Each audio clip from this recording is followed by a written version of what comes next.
You've seen the headlines, right? AI models with these enormous memories, supposedly able to read an entire novel in a single go. But what if just making that memory bigger isn't the real solution at all? Today, we're going to tear down the myth of the million-token context window. It all kicks off with this number, 1 million.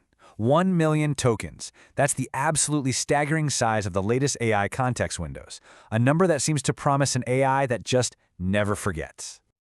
So what is that really? Well, you can think of it as the AI's working memory.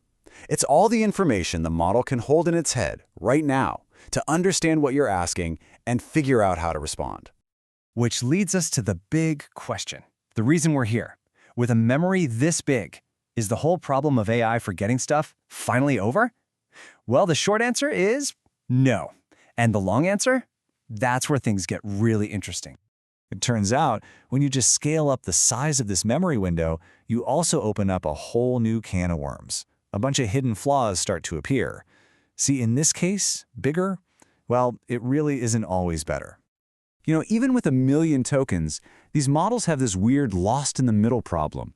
They're great at remembering the beginning of a document and the end, but stuff buried deep in the center, poof, gone. Then there's the cost, which is just astronomical, both in terms of pure computing power and actual dollars. And finally, the more you stuff in there, the worse the signal-to-noise ratio gets, making it harder for the AI to find the one thing that actually matters. And here's the biggest technical hurdle of them all. The transformer architecture that powers all these AIs, it has what we call a quadratic scaling problem. In tech speak, that's ON squared. What it means for us is that if you double the amount of text you give it, you don't double the cost, you quadruple it. A 10 times bigger input means a 100 times bigger bill. You just can't keep scaling that way. It's completely unsustainable. Okay, so if we can't just keep making the memory bigger and bigger, what do we do? Well, the industry's go-to solution, the standard workaround, is a really clever technique called Retrieval Augmented Generation, or RAG for short. Honestly, the best way to think about it is like giving the AI an open book test. So instead of trying to cram everything into the AI's memory, RAG works in 4 pretty simple steps. First, you take all your documents, you chop them up into little pieces, and you store them in a special kind of database. Then, when you ask a question, the system retrieves only the most relevant little chunks. Those specific chunks are then tacked onto your prompt, and finally, the LLM generates an answer using only that small, super relevant piece of info. And that open book analogy is just perfect, isn't it? With RAG, we don't need the AI to have memorized the entire Library of Congress. We just need to teach it how to find the right page really, really fast. It's an incredibly smart and efficient workaround, but it's still just a workaround. It's not the final answer. Because the real solution, the next big leap, isn't a clever trick. It's a fundamental shift in how we build these things. We're moving away from a simple, massive memory window and toward building a true, structured AI brain.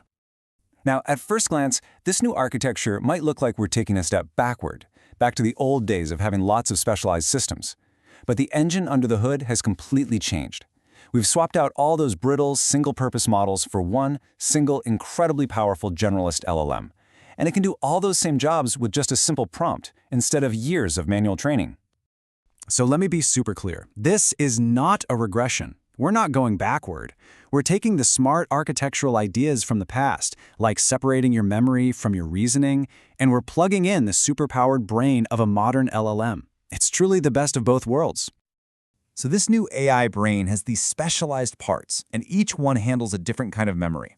You can almost think of it as a memory stack, where each layer has a very specific job to do. First up, you've got the vector database. This is what we can call the fuzzy memory. It's the engine that powers RAG, and its superpower is finding information based on meaning, not just the exact words you used. So if you ask for a timeline for the deliverable, it's smart enough to know you probably also mean when is the task due.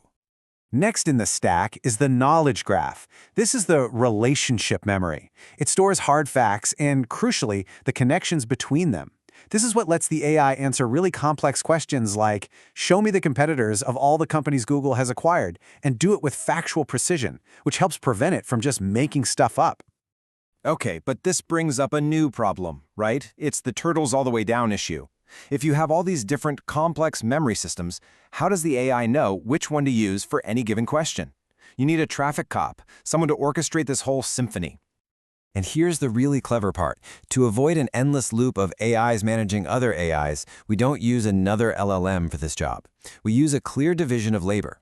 The LLM is the creative what. It's fantastic in understanding nuance and your intent. But good old-fashioned deterministic code is the reliable how.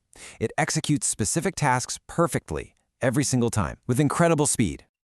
So, a smart orchestrator, that traffic cop, works in tiers to be as efficient as possible. It always starts with the fastest and cheapest tool it has, maybe just a simple keyword search.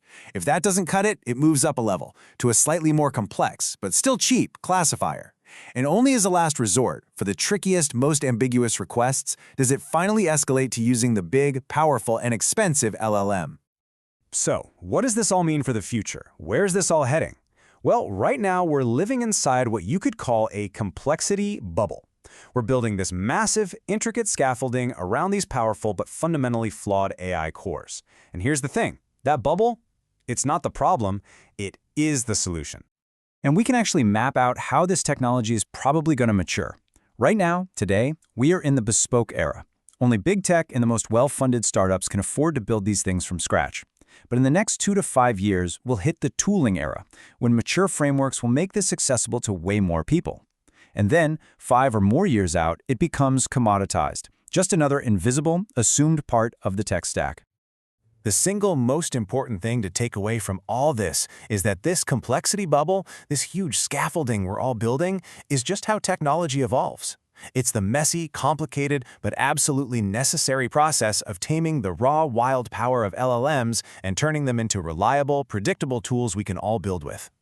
Which leaves us with one last thought to chew on. We started with the simple myth of a giant AI memory and ended up with the complex reality of a multi-part AI brain. The whole journey from here is about taking all that complexity and hiding it away, making it simple.